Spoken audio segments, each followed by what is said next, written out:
निज पद नयन दिए मन। क्यों चरणों में मन क्यों लगाए हैं? जो रेखाएं भगवान के दाहिने चरण में है वो माँ के बाएं चरण में है, जो भगवान की रेखाएं बाएं चरण में वो माँ के दाएं। नेत्रों की चरणों की रेखाओं को माँ देख रही बड़ी दुखी है। हनुमान जी दृश्य देखकर बड़े दुखी चुपचाप बैठे हैं, अवसर की प्रतीक्षा कर रहे हैं। ठीक उसी समय रावण निशाचरियों के साथ मंदोदरी के साथ प्रवेश किए। माँ को देख करके रावण ने कहा, एक बार बिलोक मम ओरा, सीते एक बार मुझे क्यों? रावण जानता है कि अगर मां मेरी ओर एक बार देख लेगी तो मैं तर जाऊंगा, मुक्त हो जाऊंगा।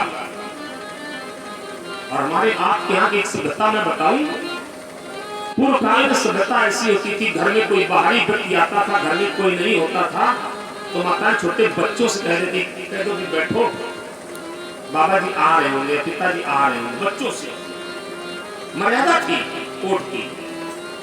माँ का वहां कोई नहीं है तो माँ ने किया क्या? त्रंग धरी ऊटी, त्रंग माने घास का टुकड़ा।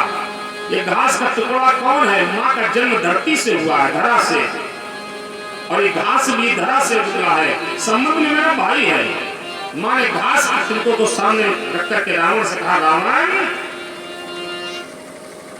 माँ ने पहले भगवान का स्मरण किया, अरे रावण, मेरे रघुनाथ जी सूर्य के प्रकाश की तरह हैं और तेरा प्रकाश जुगनू की भांति। जुगनू याद कर, कभी जुगनू के प्रकाश से कमल खिल सकता है? जानकी जी ने फिर कहा, अरे दुष्ट, तुझे याद नहीं है, तुझे रघुनाथ जी के बाण की स्मरण तू एक बार कर ले, सुध नहीं मिलेगा। रावण, भगवान के बाण से डर की पतंगों की भांति जल करके समाप्त हो जाएगा। रावण ने अपने को जुगनू जैसा प्रकाश सुना तो क्रोध से लाल हो गया, कृपाण को निकाल लिए, तेरा वध कर दूंगा। मंदोदरी ने समझाया, सती स्त्री पर कभी हाथ नहीं उठाते वीर लोग, फिर ये तो अगला है, तुम्हारे वश में है, जब चाहो मार सकते हो, हाथ नहीं उठाते। इसने मेरा अपमान किया है, यहाँ निर्बल है, ये निर्बल। आप जैसे वीर पुरुष नारियों पर हाथ नहीं उठाते। राम ने तलवार को रोका, निशाचरियों से कहा, कड़ा पहरा कर इसको मेरे बारे में समझाओ, और 1 महीने के भीतर अगर ये मेरे कहने में नहीं माना, इसने हारा, तो इसका वध कर दूंगा। अब ऊपर बैठे हनुमान जी दांत की पिटा रहे थे, लेकिन फिर भी संयमित थे। चाहते तो पूरी राम कथा वही समाप्त कर देते, लेकिन हनुमान जी का संयम गए। रावण की बेटी वहां पर त्रिजटाना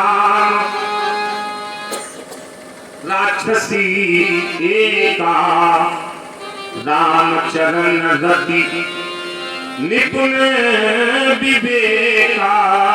रावण गया, निशाचरियों का पहरा खड़ा हो गया, सप्तास देने लगी। उसी समय रावण विभीषण जी की बेटी त्रिजटा का पदार्पण हुआ। क्या कर रही तुम लोग? यह अन्याय कर रही हो। मालूम है तुम्हें, आज रात्रि में मैंने एक सपना देखा है। अब देखिए हनुमान जी ऊपर बैठे, त्रिजटा कह रही है, मैंने रात्रि में सपना देखा, घोर बेला में एक बानर आया है, बानर। हनुमान जी बोले, और समस्या? इसे कैसे मालूम कि हम आए? हनुमान जी थोड़ा संकुचित हुए, इसको मालूम हो गया।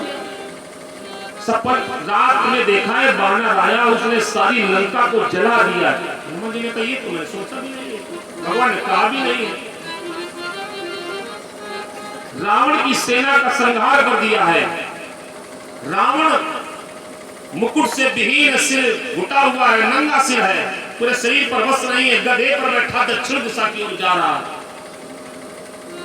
हनुमान जी पर सोचने लगे, इसका अर्थ ये भगवान की प्रेरणा कुछ न कुछ, भगवान कुछ करते नहीं, किसी न किसी को माध्यम बना दे। आए हो तो कुछ न कुछ करो। अब रावण से मिलना होगा तो कैसे मिलेंगे? कोई वीवीआईपी तो हूं नहीं जो हमको लोग हाथ पकड़ के हाँ चलिए चलिए आदरणीय परमादरणीय चलिए। तो कुछ करना पड़ेगा। इसका अर्थ है कि कुछ करो। हनुमान जी समझ गए।